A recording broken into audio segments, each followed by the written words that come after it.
작년 3월에 경북 의성에서 난 대형 산불로 산과 주변의 숲은 물론 보은사 사찰도 대부분 불에 타서 소실된 일이 있었습니다. 근데 산불 피해 지역을 복원하는 방법에 대해서 여러 학자들과 전문가들이 열띤 토론을 하였는데, 어떻게 복원하기로 결정했는가 하면 인공적으로 복원을 하는 것이 아니라 자연이 스스로 복원할 수 있도록 자연 복원의 방법을 선택을 했습니다. 약 1년이 지난 지금의 모습은 어떻게 됐을까요? 제가 짧은 영상을 준비했는데 잠깐 보도록 하겠습니다.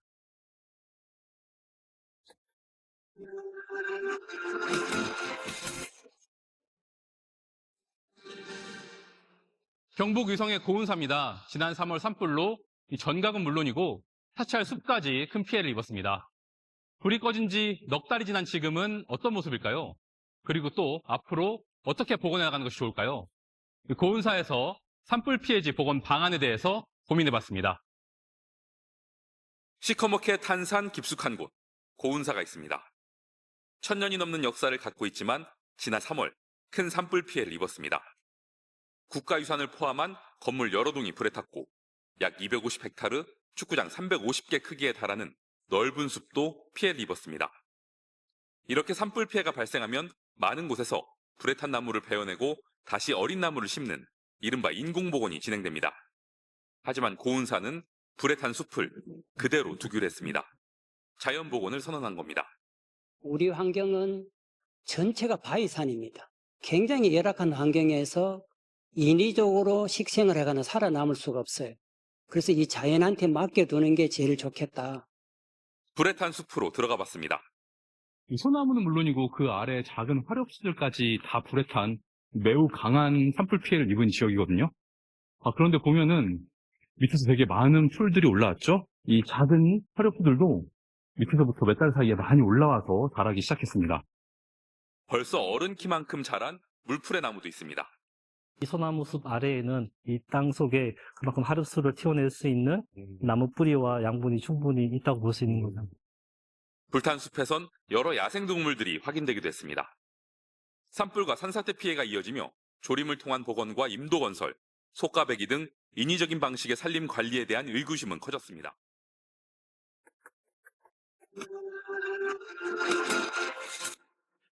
산불이 나면 보통 인공 복원을 합니다.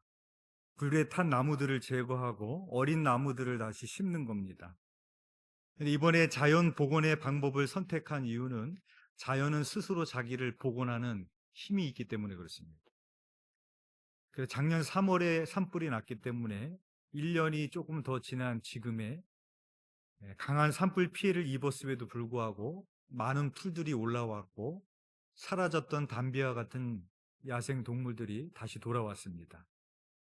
소나무 숲 아래에는 화렵수를 틔워낼 수 있는 나무 뿌리가 있기 때문에 그렇습니다. 제가 이 영상을 보여드린 이유는 오늘 본문인 이사야서 11장이 이 이야기를 하고 있는 겁니다. 이사야서 1장부터 10장까지는 이스라엘의 죄악에 대한 하나님의 준엄한 심판의 메시지가 이어집니다. 1장에 보면 하나님께서 죄로 가득한 성읍을 불같은 심판으로 깨끗게 하실 것이라고 말씀을 하십니다. 철이 뜨거운 불 속에 들어가야 불순물이 제거되는 것처럼 하나님은 불같은 심판을 통해서 은혜 있는 찌꺼기를 제거하고 혼잣물을 제거함으로 그들을 처음과 같이 회복시키실 것이라고 말씀을 하십니다. 마치 산불로 모든 것을 다 태워버리고 다 없어진 것 같지만 하나님께서는 그 심판을 통해서 그들을 깨끗게 하시고 회복시키시기 위함이라고 말씀을 하는 것입니다. 그래서 오늘 본문인 11장에서 이새의 줄기에서 한 싹이 나게 될 것을 말씀을 합니다. 여기서 중요한 것은 새싹이 나무의 씨에서 나는 것이 아니라 구루터기에서 난다는 사실입니다. 구루터기란 나무를 베어낸 뒤에도 땅에 남아있는 밑동과 뿌리 부분을 말하는 것입니다. 바로 그 구루터기의 줄기에서 싹으로 오신 분이 바로 예수 그리스도입니다. 오늘 본문 1절에 보면 이새의 줄기에서 한 싹이 나며 라고 말합니다. 또 10절에는 그날의 이새의 뿌리에서 한 싹이 나서라고 말하고 있습니다. 여기서 이새의 줄기에서 나게 되는 쌍은 장차 오실 메시아 예수 그리스도를 말하는 겁니다. 예수님은 다윗의 자손을 통해서 이 땅에 오셨습니다. 그렇다면 다윗의 자손으로 오셨다면 다윗의 줄기에서 한 싹이 나며 다윗의 뿌리에서 나며 라고 기록하는 것이 더 와 닿을 듯한데, 근데 이사야는 다윗이라고 하지 않고 이새의 줄기에서 한 싹이 나며 다윗의 아버지의 이름으로 기록을 했습니다. 왜 그럴까요? 다윗은 한 나라의 왕이었습니다. 그러나 이새는 다윗의 아버지로서 평범한 인간에 불과했습니다. 예수님은 한 나라의 왕의 자손이 아니라 평범한 인간의 자손으로 이 땅에 오신 겸손한 왕으로 오셨음을 말하기 위한 것입니다. 예수님은 베들레헴이라는 작은 성읍에 오셨고 그것도 모자라서 짐승의 구유에 오셨습니다. 예수님은 이 땅에 사시는 동안 비천한 몫으로 사셨고 예수님의 외모는 고운 모양도 없고 우리 부가 보기에 흠모할 만한 아름다운 것이 없다라고 이사야는 기록하고 있습니다. 그리고 예수님의 겸손은 십자가에서 절정을 이루게 됩니다. 예수님은 우리를 위하여 자기를 낮추시고 우리를 사랑하셔서 십자가에 죽기 위하여 이 땅에 오셨습니다. 그러니까 이새의 줄기에서 싹이 난다는 것은 비천하고 겸손한 왕으로 오신 예수 그리스도를 보여주는 것이고, 동시에 아주 작고 보잘것없어 보일지라도 아무런 희망이 보이지 않는 곳일지라도 하나님께 믿음의 뿌리를 내릴 때 하나님께서는 그것을 통하여 새로운 일을 행하시고 새로운 역사를 이루어 가시는 하나님이심을 말씀하고 있는 것입니다. 2절에 보면은 예수님에게 임하실 성령님에 대해서 6가지 이름을 말합니다. 2절 말씀입니다. 그의 위에 여호와의 영, 곧 지혜와 총명의 영이요 모략과 재능의 영이요 지식과 여호와를 경외하는 영이 강림하시리니.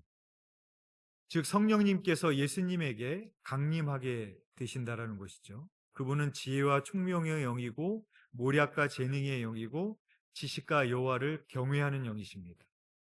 그런데 성령님의 6가지 이름 중에 특별히 맨 마지막의 이름이 여호와를 경외하는 영이라고 말하고 있습니다.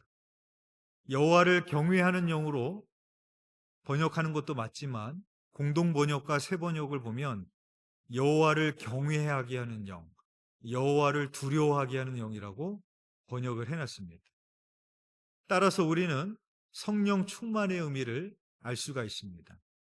성령 충만이란 은사를 받고 체험을 하는 것만 성령 충만이 아니라 성령 충만한 사람은 하나님을 경외하는 사람이라는 것이죠. 왜 그렇습니까? 성령님이 하나님을 경외하게 하는 영, 여호와를 두려워하게 하는 영이기 때문에 그렇습니다. 그 성령님이 우리에게 임하게 될 때 우리는 하나님을 두려워하며 경외하게 된다는 것입니다. 그래서 성령 충만한 사람의 특징이 3절에 나옵니다. 3절 말씀입니다. 그가 여호와를 경외함으로 즐거움을 삼을 것이며 그의 눈에 보이는 대로 심판하지 아니하며 그의 귀에 들리는 대로 판단하지 아니하며 라고 말씀을 합니다. 여호와를 경외하는 영이 임하시니까 그가 여호와를 경외함으로 즐거움을 삼았다라고 말하고 있습니다. 성령 충만한 사람은 누구입니까? 하나님을 경외함으로, 하나님을 두려워함으로 악한 일에 흥미를 잃어버리고 선한 일에 즐거움을 삼는 사람입니다. 그래서 예수님은 눈에 보이는 대로 심판하지 아니하며 귀에 들리는 대로 판단하지 않으시고 성령의 안목으로 가난한 이에게도 공평한 재판의 기회를 주고 공의롭고 정직하게 약자들의 권리를 회복시켜 주셨습니다. 만약에 예수님이 눈에 보이는 대로 판단하시고 심판하시는 분이었다면 어떻게 했을까요? 바리새인들과 서기관들을 심판하지 않았을 겁니다. 그 당시 바리새인들과 서기관들은 누구입니까? 사람들의 눈에 보기에 가장 거룩한 사람입니다. 가장 의로운 사람들입니다. 그러나 예수님은 눈에 보이는 대로 심판하지 않으셨기 때문에 바리새인들을 향하여 화 있을지인저 하시면서 심판하실 수가 있었던 것입니다. 그리고 눈에 보이는 대로 판단하지 않으셨기 때문에 가난하고 소외된 자들과 함께 하셨습니다. 그래서 누가복음에는 이사야서의 말씀을 인용해서 이렇게 말씀을 합니다. 누가복음 4장 18절에서 19절 말씀입니다. 주의 성령이 내게 임하셨으니 이는 가난한 자에게 복음을 전하게 하시려고 내게 기름을 부으시고 나를 보내사 포로된 자에게 자유를 눈먼 자에게 다시 보게 함을 전파하여 눌린 자를 자유롭게 하고 주의 은혜의 해를 전파하게 하려 하심이라. 주의 영이 예수님에게 임하였을 때 예수님은 이사야서의 말씀을 인용하셔서 이 땅에 오신 그 이유와 목적에 대해서 이렇게 밝히신 것입니다. 그리고 이어서 6절에서 9절까지는 이 땅에 오신 메시아 예수 그리스도를 통해서 이루어지게 되는 하나님의 나라의 모습이 어떠한 것인지를 보여줍니다. 이리가 어린 양과 함께 살며 표범이 어린 염소와 함께 누우며 암소와 곰이 함께 먹으며 젖 먹는 아이가 독사의 구멍에서 장난하며 젖된 어린아이가 독사의 굴에 손을 넣습니다. 즉 평화의 나라라는 것을 말하고 있습니다. 노아가 방주로 들어갈 때 자기 가족만 데리고 들어간 것이 아니라 하나님의 명령대로 모든 동물의 종류대로 데리고 방주로 들어갔습니다. 이 모습을 오늘의 시점으로 한번 상상을 해보면 그 방주의 모습은 전쟁터였을 겁니다. 그렇죠? 배고픈 사자가 옆에 있는 양을 보고 가만히 놔두겠어요? 그렇죠? 지금의 모습으로 보면 그 방주 안의 모습은 상상도 할 수 없는 모습입니다. 물론 하나님께서 노아의 홍수 사건 이후로부터 육식을 허락하셨기 때문에 가능하다라고 볼 수도 있겠지만 그 노아의 방주 안의 모습도 가능할 수 있었던 것은 지금 이사야서에서 말씀하신 하나님의 나라가 이런 평화의 모습이기 때문에 가능한 겁니다. 노아의 방주 안에도 하나님의 통치가 있고 하나의 하나님의 나라의 모습이기 때문에 그렇게 존재할 수가 있었던 것입니다. 즉 예수 그리스도를 통해 이루어지게 될 하나님의 나라는 평화의 나라이라는 것을 선포하고 있는 것입니다. 그런데 이 예언이 선포되고 있는 세상의 현실은 그와 같지 않았다라는 겁니다. 세상은 약육강식, 적자 생존의 논리가 지배하는 세상이었습니다. 그 당시에도 아수르의 횡포에 유다는 떨어야 됐고 조공을 바쳐야 됐습니다. 바벨론의 침공에 나라는 멸망하고 포로로 끌려가야 됐습니다. 이러한 약육강식, 적자생존의 논리가 지배하는 세상이었지만 이사야는 예수 그리스도를 통해 이루어질 하나님의 나라는 그러한 나라가 아니다. 약육강식, 적자생존의 논리가 지배하는 나라가 아니라 사랑과 평화로 하나 되고 화합하는 나라인 것을 우리들에게 보여주고 있는 것입니다. 이어서 10절에서 16절까지는 이제 하나님께서 남은 자들을 돌아오게 하시고 흩어진 자들을 모으시겠다라고 말씀을 하십니다. 특별히 13절에 보면 이렇게 말씀을 합니다. 에브라임의 질투는 없어지고 유다를 괴롭게 하던 자들은 끊어지며 에브라임은 유다를 질투하지 아니하며 유다는 에브라임을 괴롭게 하지 아니할 것이요 라고 말하고 있습니다. 여기서 에브라임이란 북이스라엘을 말하는 겁니다. 7장에 보면 남유다의 아하스가 왕이 되었을 때 아람 왕 르신과 북이스라엘의 베가 왕이 연합해서 남유다를 공격합니다. 이유는 아람과 북이스라엘은 반아수르 정책을 폈습니다. 이제 아수르를 향해서 대항을 하기로 한 겁니다. 그래서 남유다를 향해서도 자기들과 함께 반아수르 정책에 동참을 해서 우리와 연대하자 제의를 한 겁니다. 근데 아하스 왕은 세계 정세를 살폈습니다. 그리고 어떤 선택을 했는가 하면 친아수르 정책을 선택을 합니다. 그래서 이것에 불만을 가졌던 아람과 북이스라엘이 남유다를 공격을 했던 것입니다. 그 순간에 아하스 왕은 하나님을 의지한 것이 아니라 아하스를 의지하고 있었습니다. 그런데 이제는 어떤 모습입니까? 그렇게 오랫동안 갈등했던 북이스라엘과 남유다의 관계가 회복되게 된다는 것입니다. 예수님이 가시는 곳마다 이러한 일들이 벌어졌습니다. 원수가 형제가 되고 죄인이 의인이 되고 유대인과 이방인이 하나가 됐습니다. 즉 성령의 역사라는 것은 함께 할 수 없는 자들이 함께하게 하는 것입니다. 이리가 어린 양과 함께 살고 표범이 어린 염소와 함께 누우며 암소와 곰이 함께 먹는 것처럼 함께 할 수 없는 사람들이 함께하게 하는 것. 시기하고 질투하는 것이 아니라 서로 존중하고 화합하게 하는 것. 이것이 이루어지는 것이 바로 하나님의 나라임을 우리들에게 이사야는 선포하고 있습니다. 이사야는 마지막으로 15절에서 16절에 이렇게 말씀을 합니다. 여호와께서 애굽 해만을 말리시고 그의 손을 유브라데 하수 위에 흔들어 뜨거운 바람을 일으켜 그 하수를 쳐 7갈래로 나누어 신을 신고 건너가게 하실 것이라. 그의 남아있는 백성 곧 아수르에서 남은 자들을 위하여 큰 길이 있게 하시되 이스라엘이 애굽 땅에서 나오던 날과 같게 하시리라. 하나님은 출애굽 사건을 상기시키면서 이스라엘이 애굽 땅에서 나오던 날과 같이 하시겠다라고 말씀을 하십니다. 이스라엘의 역사상, 인류 역사상 가장 큰 기적, 가장 큰 위대한 일은 뭘까요?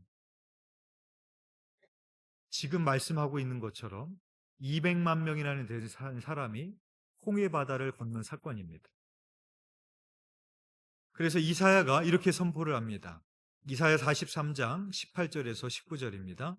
너희는 이전 일을 기억하지 말며 옛날 일을 생각하지 말라. 보라, 내가 새 일을 행하리니 이제 나타내리라. 우리가 암기하고 있는 아주 유명한 말씀이죠. 그럼 여기서 이전 일과 옛날 일은 뭘까요? 물론 이스라엘이 패악하여서 하나님께로부터 떠나 이민족에게 멸망당한 일을 말하는 것입니다. 그들의 죄악과 수치심과 절망은 기억하지 말고 잊으라는 것입니다. 근데 여기서 말하고 있는 이전 일과 옛날 일은 그것만 말하는 것이 아닙니다. 이사야에서 말하고 있는 이전 일과 옛날 일은 지금 읽으신 이스라엘이 출애굽을 하게 하시고 홍해를 건너가게 하신 그 일을 말을 하는 겁니다. 애굽은 당시 세계를 지배했던 제국이었습니다. 그에 반해 이스라엘은 한 번도 싸워보지도 못한 430년 동안 남의 나라에서 종살이했던 노예였습니다. 근데 어떻게 그들이 애굽이라는 제국과 맞서서 싸워서 거기서 나올 수가 있겠습니까? 불가능한 일입니다. 어떻게 바다가 갈라지고 어떻게 바다가 마른 땅이 되고 어떻게 200만 명이나 되는 사람이 바다를 건너갈 수 있습니까? 인류 역사상 이보다 더 큰 일이 없습니다. 그러면 여러분, 출애굽 사건, 홍해의 사건, 홍해를 건너간 사건 기억해야 되지 않겠어요? 그렇죠. 그보다 큰 일이 없는데, 그보다 위대한 일이 없는데 기억해야 되지 않겠습니까? 근데 이사야서는 뭐라고 얘기했냐면은 너희는 이전 일을 기억하지 마. 옛날 일을 생각하지 마. 이렇게 얘기를 합니다. 뭐라고 얘기하는가 하면은 너희 애굽에서 나온 거 기억하지 마. 홍해바다 건넌 거 기억하지 마. 생각하지 말아라. 다 잊어라. 이렇게 말을 하는 겁니다. 왜 그럴까요? 그 뒤에 나오는 말씀이 그렇습니다. 하나님께서 이제 새 일을 행하시겠다라는 거예요. 그러면 그 새 일은 무엇일까요? 이새의 줄기를 통해서 예수 그리스도를 이 땅에 보내주시겠다는 것입니다. 출애굽 사건이, 홍해를 건넌 사건이 아무리 크고 위대해도 하나님 당신이 이 세상에 인간으로 오셔서 우리를 구원하시기 위해서 죽으신 사건보다 더 크고 위대한 사건은 없는 것입니다. 그래서 하나님은 출애굽의 사건, 홍해를 건넌 사건, 야, 그거 아무것도 아니야. 잊어버려. 기억하지 말어. 내가 새 일을 행할 거야. 더 크고 위대한 놀라운 일을 행할 거야. 라고 말씀하십니다. 그 일이 뭡니까? 이새의 줄기에 싹으로 오신 예수 그리스도를 통해서 우리를 구원하시는 일입니다. 사랑하는 교회 여러분, 혹시 구루터기와 같은 그런 시간들을 보내시고 계십니까? 모든 것이 다 잘라져 버리고 다 타버려서 폐허이고 절망인 것 같은 그런 시간들을 보내시고 계십니까? 그러나 그 순간 속에서도 우리가 우리의 믿음의 뿌리를 하나님께로 내리고만 있다면 하나님 그 작은 싹 같은 우리의 믿음을 통해서 우리를 회복시키시고 새 일을 행하시는 하나님이신 줄 믿습니다. 오늘 오전의 말씀처럼 우리에게 큰 일을 행하신 그 예수 그리스도의 구원의 기쁨과 감사를 회복하시는 저와 여러분이 되시기를 주님의 이름으로 축원드립니다. 기도드리겠습니다. 사랑이 많으신 하나님 아버지, 오늘 말씀을 통하여 이사야서의 말씀을 통하여 출애굽을 한 사건보다 홍해바다를 250만 명이 건너간 사건보다 더 크고 위대한 일은 이새의 줄기에서 나온 예수 그리스도가 우리를 위하여 십자가에 죽으심으로 우리를 구원하신 사건이라고 이사야는 증거하고 있습니다. 우리는 그 이새의 줄기에서 오신 메시아를 통하여 구원을 얻었고 하나님의 백성이 되었습니다. 하나님, 우리 또한 남유다처럼 때로는 모든 것이 잘려져 버린 것 같은 그루터기와 같은 시간들을 보낼 때가 있습니다. 그러나 우리들에게도 작은 겨자씨와 같은 믿음을 허락하여 주셔서 하나님 앞에 믿음의 뿌리를 내리고 견디고 기도하며 기다리며 하나님 앞에 소망을 둘 때 우리를 통하여 회복시키시고 새 일을 행하시는 하나님의 역사가 우리 가운데 임하게 될 줄 믿습니다. 우리에게 그 믿음을 회복시켜 주시옵시고 우리를 구원하신 그 기쁨과 감사를 회복하는 저희들이 될 수 있도록 인도하여 주옵소서. 감사를 드리오며 우리를 구원하신 예수 그리스도의 이름으로 기도드렸사옵나이다. 아멘.